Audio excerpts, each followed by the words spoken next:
I was born Naomi Marie Blackwood, became Naomi Canton when I married Nicholas in 1981, and remained that person until 3 weeks ago, the day after we buried him. I'm 68 years old with arthritic hands that still remember how to bake the sourdough bread my son Brandon used to beg for on Sunday mornings, and the way my daughter Melissa's hair felt when I braided it for elementary school. I'm telling you this so you understand that before everything collapsed, I was simply a mother who believed she had raised good children. Nicholas's cancer took 14 months to kill him. Pancreatic. The silent executioner that gives you just enough time to put your affairs in order but not enough time to actually live with the knowledge. We kept it quiet at first, just between us. Our children were busy with their own lives. Brandon with his financial consulting career in Boston that seemed to require him to miss every major holiday, and Melissa with her perpetually failing wellness businesses in Denver that somehow always needed another investment from Dad. They don't need this burden yet, Nicholas had said, staring at the ceiling of our bedroom, the morphine making his words slur slightly. Let them live their lives a little longer without this shadow. I nodded because I loved him, but I knew better. I knew our children. When they finally arrived at our modest farmhouse on the outskirts of Millfield, Pennsylvania, the same house where they'd grown up, where Nicholas and I had built Canton family orchards from 20 acres of neglected apple trees into one of the most respected organic fruit operations in the state, they didn't come with comfort. They came with questions about the will. "Mom, I'm just trying to be practical," Brandon said, his voice taking on that condescending tone he'd perfected sometime after his first six-figure bonus. We were sitting at the kitchen table, Nicholas asleep upstairs, when he first broached the subject. "The medical bills must be piling up. Have you two considered downsizing? The business can't be easy for you to manage alone." Brandon had left Millfield at 18, declaring small-town Pennsylvania as suffocating as the soil that had paid for his education. He'd visited only when absolutely necessary, usually staying in a hotel rather than his childhood bedroom, because the country air aggravates my sinuses. But suddenly, during his father's final weeks, he developed a profound interest in the family business that had embarrassed him throughout his adolescence. Melissa arrived 3 days later, bringing with her 6 suitcases and the scent of expensive failure, 5 wellness ventures in 8 years, each one launched with her father's money, each one abandoned when it required actual work. But she hugged Nicholas with genuine tears and slept beside his bed the night before he passed, which is why I still struggle with what came after. The funeral was small, just as Nicholas would have wanted. He was buried on a hillside overlooking the orchards where the spring blossoms were just beginning to show. I stood between my children as they lowered him into the ground, Brandon's arms stiff around my shoulders, Melissa openly weeping into a monogrammed handkerchief I'd never seen before. "He's at peace now," the pastor said, and I wondered if that was true, or just something people say when someone dies after long suffering. Nicholas and I weren't religious, but we'd maintained the social convention of occasional church attendance. Enough that Pastor Williams knew to focus on Nicholas's love for the land rather than any heavenly reward. What I remember most about that day was the silence afterward. The house echoed with it as people dropped off casseroles and spoke in hushed tones about Nicholas's kindness, his integrity, how he'd helped Mr. Peterson save his dairy farm during the recession or employed the Wilson boys when they needed summer work. Nobody mentioned how he'd built our business from nothing while raising 2 children who seemed to have inherited none of his values. "I made up the guest rooms," I told Brandon and Melissa that evening as the last visitors left. "I thought we could spend tomorrow going through some of your father's things together." "About that, Mom," Brandon said, setting down his whiskey glass with a precision that reminded me of his father. "Melissa and I have been talking, and we think it's best if we settle things quickly. We both need to get back." "Settle things?" "The estate," Melissa clarified, scrolling through her phone. "The house, the business. Brandon and I need to figure out the next steps." I'd expected grief from my children, perhaps some reminiscing about their father. What I got instead was a boardroom meeting. Brandon opened his laptop on the dining table where we'd celebrated their birthdays, their graduations, their departures.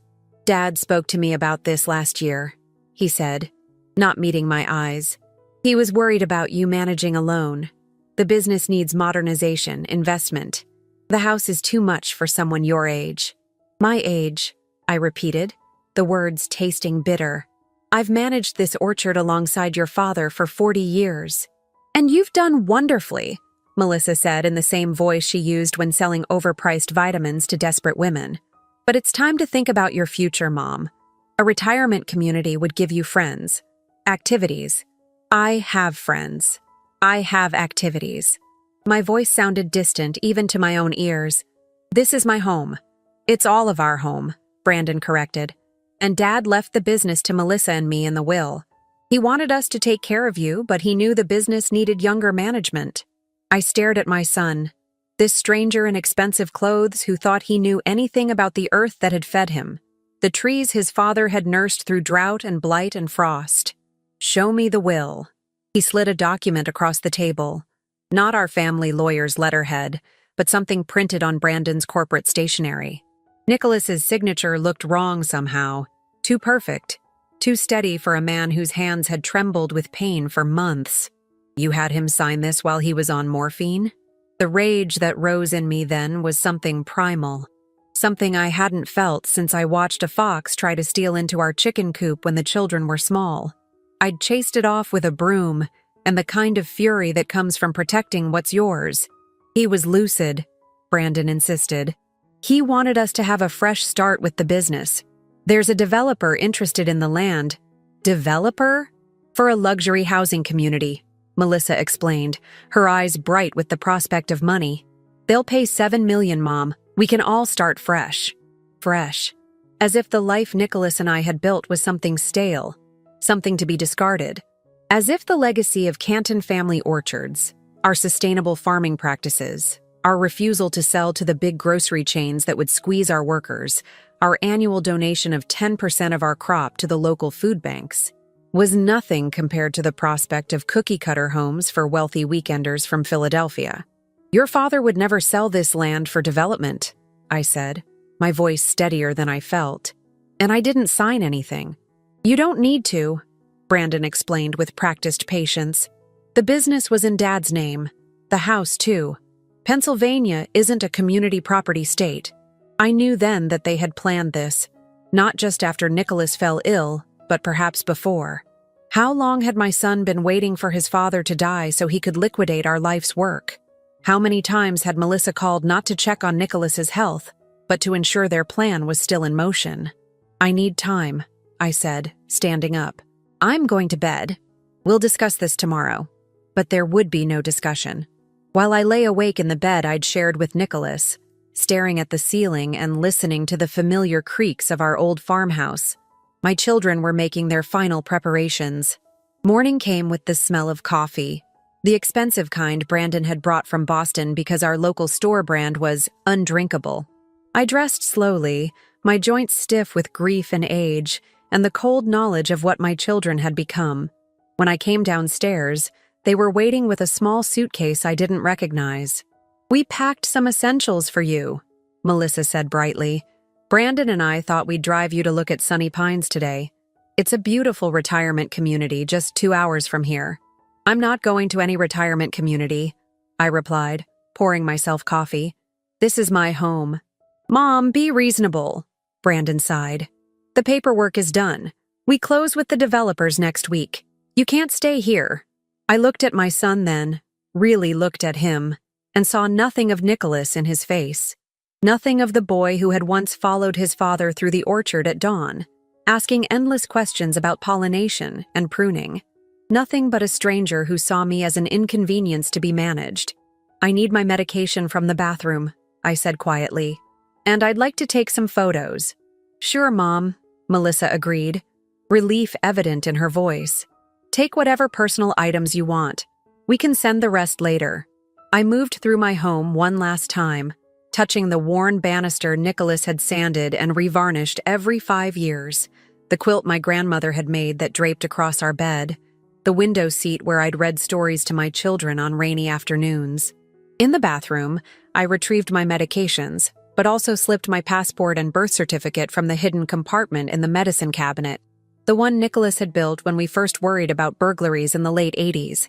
In our bedroom closet, behind Nicholas's collection of flannel shirts that still smelled faintly of him, I retrieved the small fireproof box containing the one thing my children didn't know about.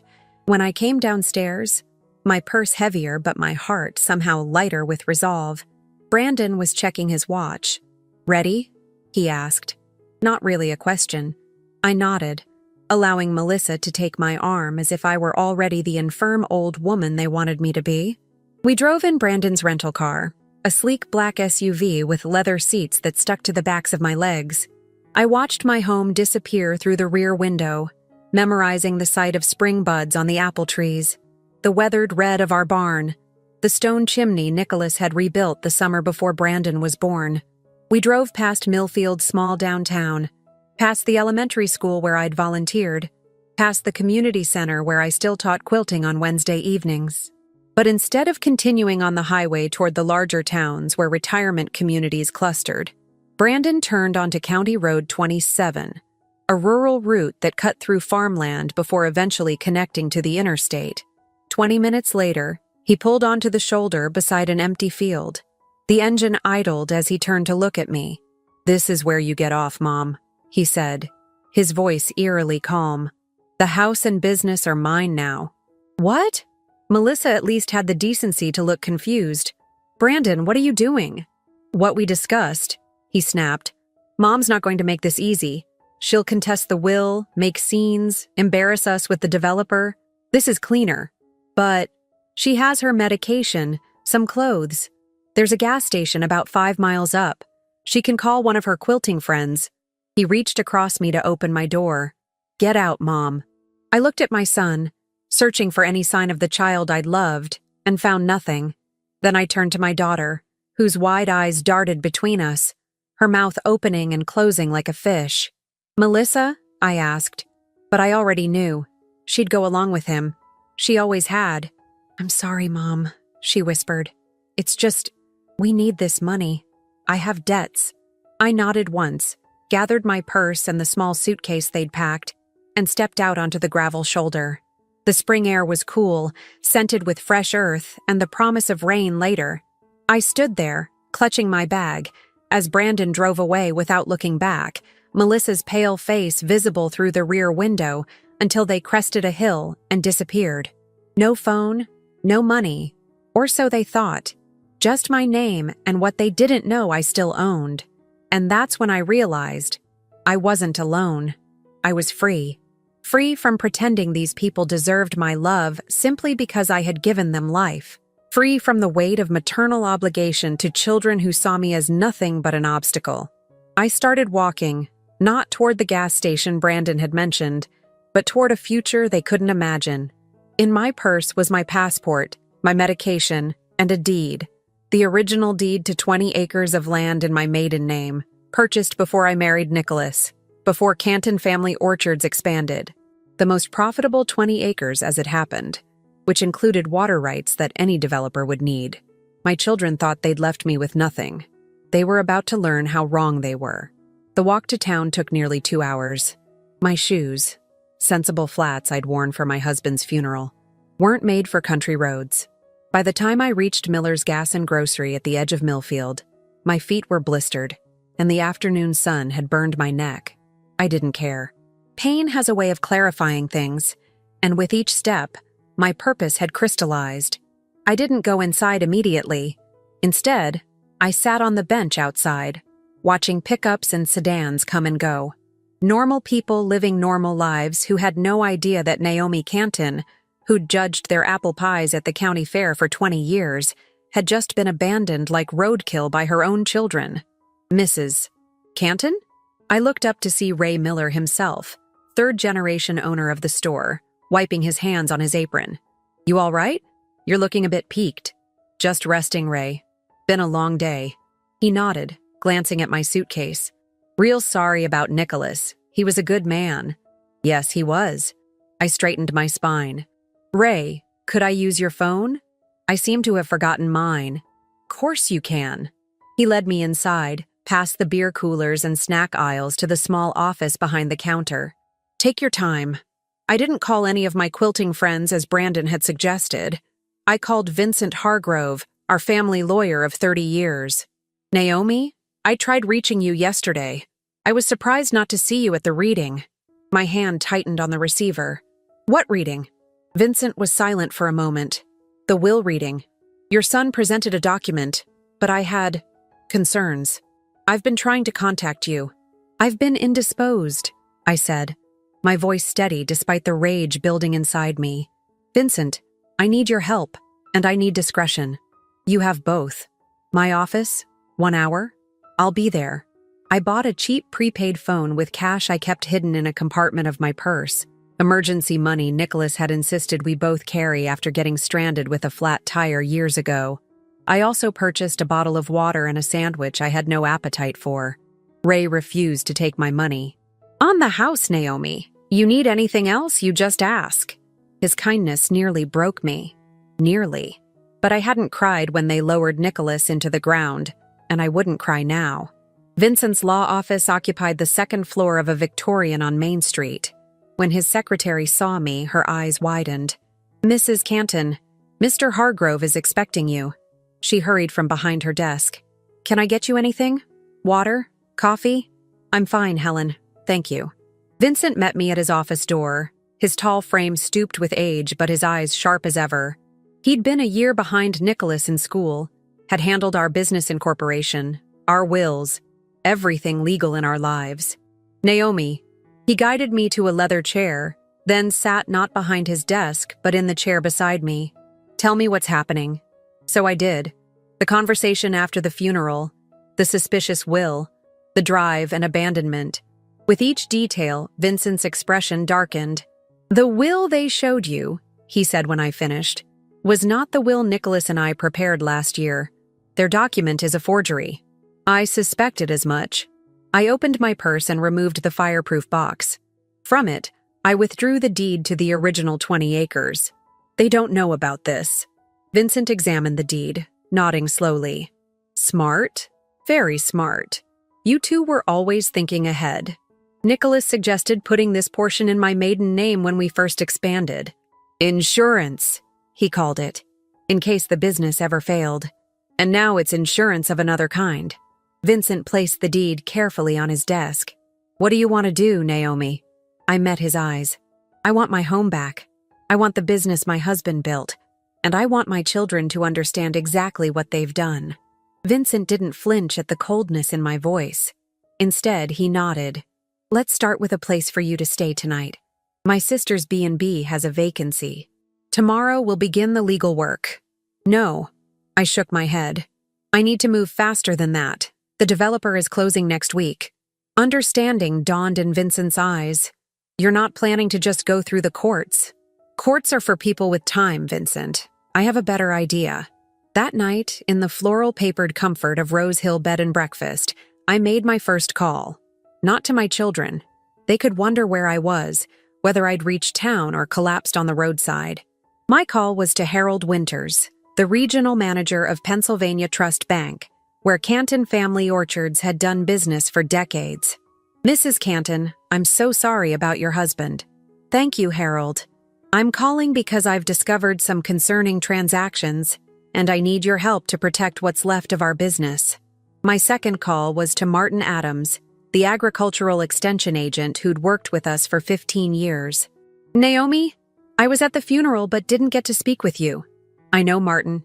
It's been chaotic. Listen, I need information about a potential development on farmland in the county. My third call was to Sophia Delaney, editor of the Millfield Gazette and Nicholas's second cousin. Ellie, how are you holding up? I've been worried. I'm managing, Sophia, but I think there's a story you might be interested in. About developers, protected agricultural land, and inheritance fraud. By midnight, I had made 7 calls, each one a strand in the web I was weaving. Outside my window, the quiet streets of Millfield slept peacefully, unaware that Naomi Canton, always the peacemaker, always the nurturer, was planning war. In the morning, I met Vincent at his office with a legal pad full of notes. I need you to freeze the business accounts, I told him.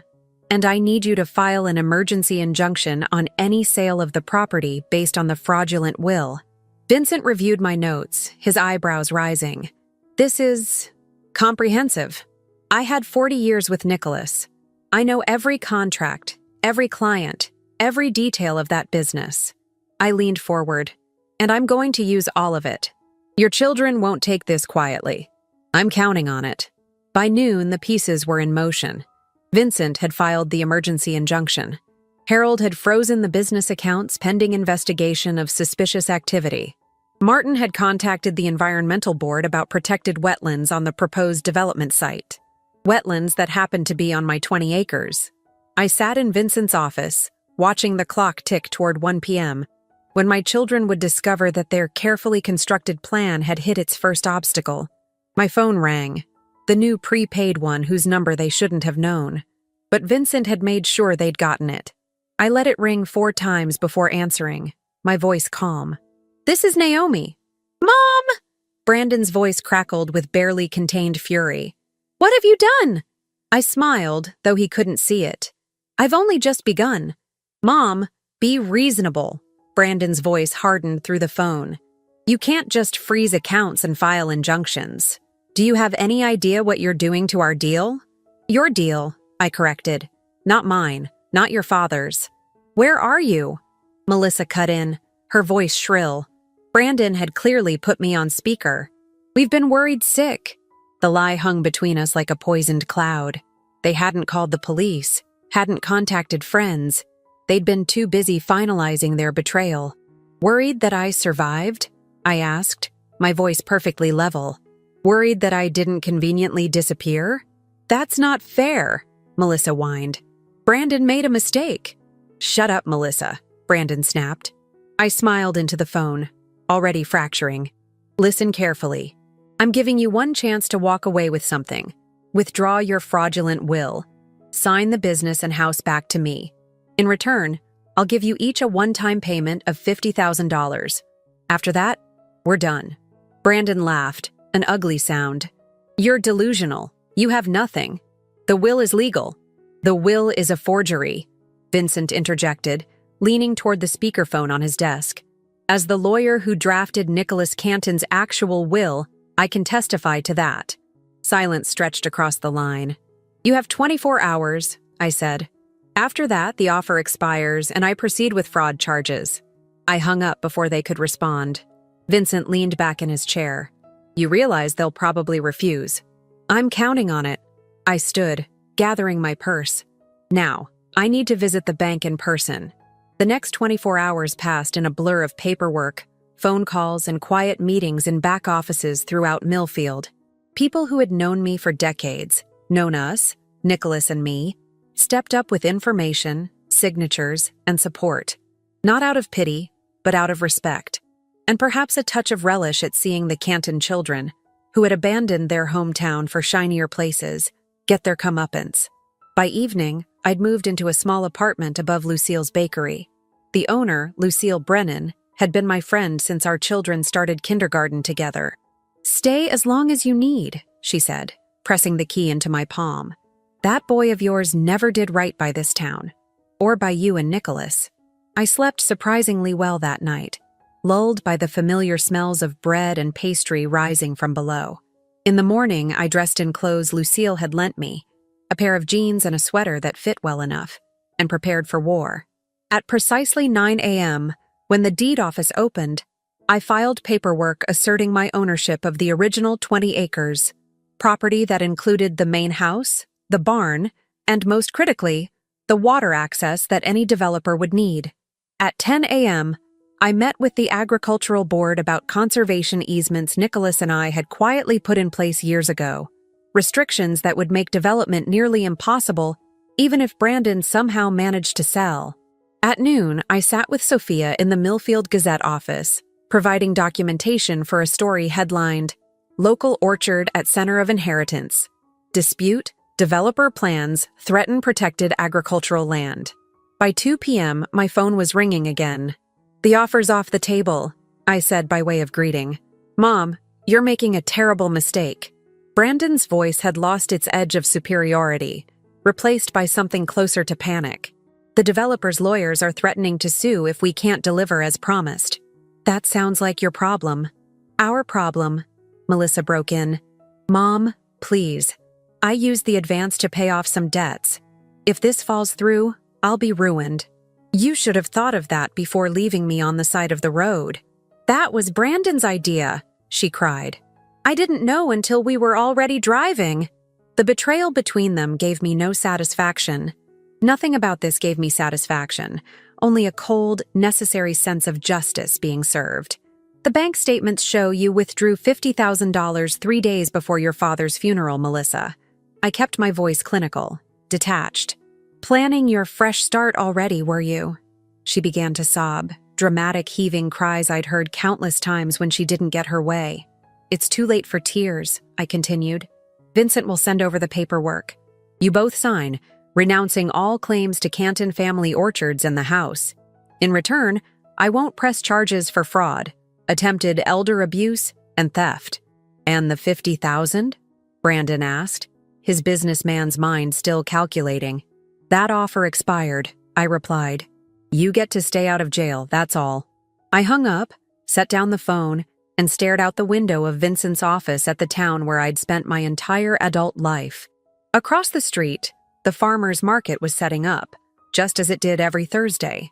People moved about their business, greeting neighbors, examining produce, living normal lives where children didn't abandon mothers on roadsides. They'll fight, Vincent said, setting a cup of tea beside me. Let them. I didn't touch the tea. I have one more call to make. I dialed a number I'd memorized decades ago but rarely used. Robert? It's Naomi Canton. I think it's time I called in that favor. Robert Wilson had been Nicholas's roommate at Penn State before either of them met me. They'd remained friends even after Robert moved to Philadelphia to start what would become one of the largest real estate law firms in the state. 30 years ago, Nicholas had loaned Robert money when his first firm collapsed, money that helped rebuild a practice now known for destroying predatory developers. Naomi.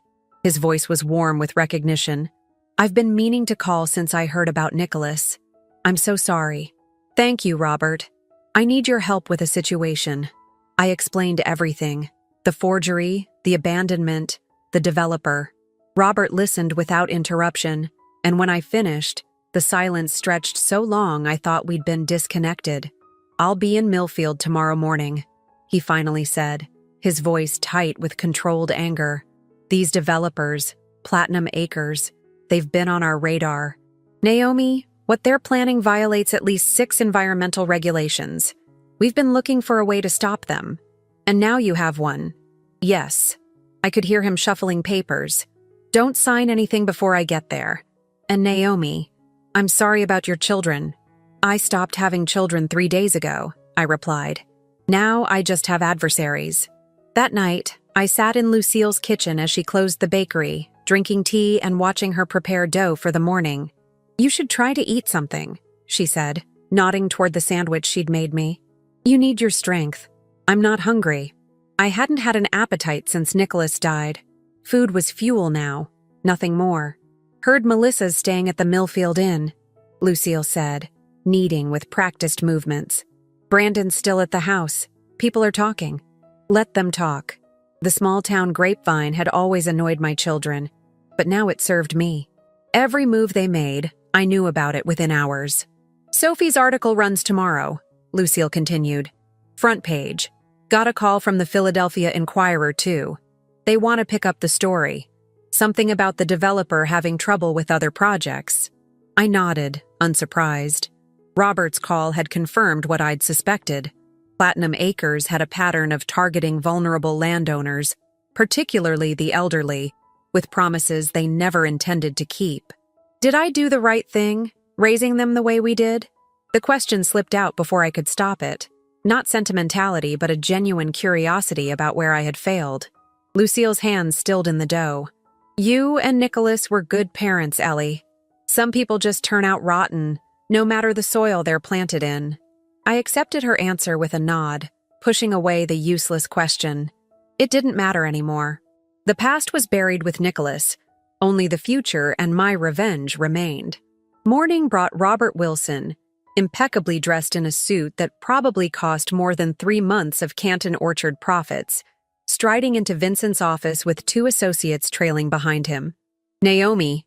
He embraced me briefly, then immediately turned to business. We've filed injunctions against Platinum Acres in 3 counties already. Now we add yours to the list. For the next 2 hours, I watched a master at work. Robert didn't just understand law. He wielded it like a scalpel, precise and devastating. By noon, he had drafted documents that would not only block the sale but potentially trigger a state investigation into the developer. Your children's signatures, he said, sliding papers across Vincent's desk. We need them to officially renounce their claims based on the fraudulent will. Vincent says they're refusing. They'll sign, I said with certainty. They just need the proper motivation. I pulled out my phone and made another call, this one to Thomas Winters, Harold's son and the assistant district attorney for the county. Thomas, it's Naomi Canton. I'd like to discuss pressing criminal charges. Robert raised an eyebrow but said nothing as I arranged a meeting for later that afternoon. When I hung up, he nodded approvingly. You always were tougher than Nicholas gave you credit for. Nicholas knew exactly how tough I was, I corrected. He just never thought I'd need to use it against our own children. Just after 2 p.m., my phone rang again. Brandon, his voice clipped and formal. We'll sign the papers, but we want something in writing saying you won't pursue charges. I already offered that yesterday. The terms have changed. What do you want? He sounded defeated, which gave me no pleasure. Be at Vincent's office at 4 p.m. Bring Melissa. I'll lay out my terms then. When they arrived, I was already seated between Robert and Vincent, a united front of legal firepower. My children looked terrible. Brandon unshaven, his expensive shirt wrinkled, Melissa with smeared makeup and hair pulled back in a hasty ponytail. Neither could meet my eyes. Sit, I said, gesturing to the chairs across from us. This won't take long. Robert slid the documents across the table. Mrs. Canton has agreed not to pursue criminal charges for the forged will, fraud, elder abuse, and attempted theft of business assets worth approximately $12 million. In exchange, you will both sign these papers acknowledging the will was fraudulent, renouncing all claims to Canton family orchards, the residential property, and all associated assets. Brandon skimmed the document, his face paling. This says we forfeit our inheritance entirely. Yes, I said simply. But that's, Melissa began, exactly what you tried to do to me. I finished for her. With one difference. I'm offering you a legal way out, not abandonment on a roadside. Mom, please, Melissa's voice cracked. I know we made a terrible mistake, but stop. I held up my hand. This isn't a negotiation. Sign or I walk across the street to the DA's office and file charges. Thomas Winters is waiting for my call. At the mention of the assistant district attorney, Brandon's already pale face went ashen. He knew Thomas from high school, another local boy he'd looked down on who had now surpassed him. You'd really do that? Send your own children to jail? There was genuine disbelief in his voice, as if the woman who had made his favorite cookies and bandaged his childhood scrapes couldn't possibly be this cold, this unforgiving. The woman who would have forgiven you anything died on County Road 27, I replied evenly. You left her in the dust. Brandon looked away first, then reached for the pen Vincent offered. His signature was shaky but legible. Melissa took longer, tears dropping onto the paper as she signed her name. What happens now? She asked in a small voice. Now you leave Millfield, I said, gathering the signed documents. Both of you. Today. If I see either of you in this town again, I will press charges regardless of what you've signed. And the developer? Brandon asked, a last attempt at salvaging something. Robert smiled thinly. Platinum Acres will be formally notified that the property is not and was never for sale. They'll also be receiving notification of our intent to file suit for their part in what appears to be a conspiracy to defraud a widow. They left without another word, shoulders slumped in defeat. I watched through Vincent's window as they walked separately to their cars, Brandon to his rental, Melissa to her flashy red convertible that Nicholas had helped her buy last year. Neither looked back at the office. Neither looked at each other. It's done, Vincent said quietly, placing the documents in his safe. But it wasn't done. Not yet. The legal battle was won, but the war, my war, had one final act. "I need a ride," I told Robert. "Where to?" "Home." The Canton farmhouse looked exactly as I'd left it 4 days earlier. White clapboard siding glowing in the late afternoon sun. Nicholas's rocking chair still on the front porch where he'd spent his last mobile days watching the orchard bloom. Only Brandon's rental car in the driveway marked any change. "Want me to come in with you?" Robert asked as he pulled up behind it. "No, this part I do alone." Inside, the house was eerily quiet. I moved through the first floor, noting small disturbances. Brandon's laptop on the dining table, a half-empty whiskey glass beside it, muddy shoes by the door that he would never have left there when he lived here. "Brandon!" I called out, my voice echoing through the rooms that had witnessed 40 years of my life. No answer. I climbed the stairs, my hand trailing along the banister Nicholas had carved by hand our first year in the house. At the top, I noticed our bedroom door ajar, light spilling into the hallway. I pushed it open. Brandon stood by the window, staring out at the orchard, his back to me.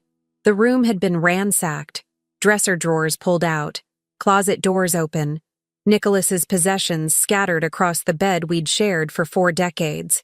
"Looking for something?" I asked coldly. He didn't startle, didn't turn around. "I know there has to be more. Dad wouldn't leave everything to you. Your father trusted me. Something you clearly never learned to do." Now he did turn, his face twisted with something between rage and desperation. "You've destroyed everything. The deal's collapsed. Melissa's creditors are calling. My firm is investigating why I took so much time off without explanation. Actions have consequences," I replied simply. "Is that what this is? A lesson?" He laughed bitterly. "Always the teacher, even now." "Not a lesson," I corrected. "Justice." I moved to the bookshelf and pulled out an old leather-bound copy of Thoreau's Walden, Nicholas's favorite book, the one he'd read aloud to me during long winter evenings when the children were asleep. From between its pages, I withdrew a sealed envelope. "Your father wrote this for you the week before he died. I was going to give it to you after the funeral, before I understood what you really were." Brandon reached for it, but I held it back. "Did you even grieve for him? Or were you too busy planning how to profit from his death?" Something flashed across his face. Perhaps shame. Perhaps just annoyance at being caught. "I loved Dad. You loved what he provided," I corrected. "Security, status, the safety net for your riskier ventures. What was it this time, Brandon? Another bad investment? Gambling debts?" His silence was answer enough. "Your father built something that would have sustained generations if you'd had the patience to nurture it." I placed the envelope on the dresser. "Instead, you tried to sell it for quick cash. The orchard business is dying," he snapped. "Dad was too stubborn to see it, too tied to outdated ways. The development would have made you rich," I finished, "while destroying everything your father valued. Everything I valued. You could have had a comfortable retirement, a condo in Florida. No worries. Except the worry of living with the knowledge that I'd allowed my husband's legacy to be bulldozed for vacation homes." Brandon shook his head, as if I were the one being unreasonable. Even now, he couldn't understand. "Take the letter and go," I said. "Read it or don't. But either way, this is the last time you'll set foot in this house." He snatched the envelope and pushed past me without another word. I listened to his footsteps on the stairs, the slam of the front door, the engine of his rental car roaring to life. Only when the sound had faded completely did I allow myself to sit on the edge of the bed, surrounded by the wreckage of Brandon's final violation. I didn't cry. I hadn't cried since that moment on County Road 27 when I realized my children had become strangers. Instead, I began to put the room back in order, folding Nicholas's flannel shirts that still smelled faintly of him, gathering scattered photographs, restoring order to the chaos my son had left behind. As darkness fell, I moved to the kitchen and made a cup of tea, carrying it to the front porch where I settled into Nicholas's rocking chair. Above me, stars began to emerge in the clear spring sky. Below, the orchard stretched into darkness, the trees we'd planted together now mature and strong.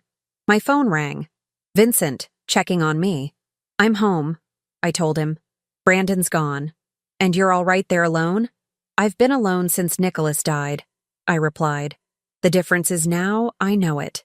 3 months later, I sat in the same chair, watching the summer sun set over an orchard heavy with ripening fruit. The harvest would be good this year, perhaps our best ever. Not that I would handle it alone. The new manager I'd hired, Martin Adams' daughter Lisa, had already proven herself more than capable. My phone chimed with a text from Lucille. Front page again. Thought you'd want to see. The attached image showed the Philadelphia Inquirer's business section. Platinum Acres CEO indicted in fraud scheme. The subheading mentioned Canton Family Orchards as the case that had triggered the investigation, ultimately revealing a pattern of elder exploitation spanning 3 states. I set the phone aside, feeling nothing but a quiet satisfaction. Justice, not revenge. Though perhaps they were the same thing after all. Another text arrived, this one from an unknown number. Mom, please. It's been months. Can we talk? M. I deleted it without replying, just as I'd deleted the 12 before it. Melissa had begun reaching out after the scandal broke, after her creditors took her car, her condo, everything she owned to cover debts she'd accumulated expecting the windfall from the orchard sale. Brandon never contacted me at all, though Vincent heard he'd been asked to resign from his firm when his connection to the fraud investigation came to light. My children were learning the hardest lesson, that some bridges, once burned, can never be rebuilt. Some betrayals cut too deep for forgiveness.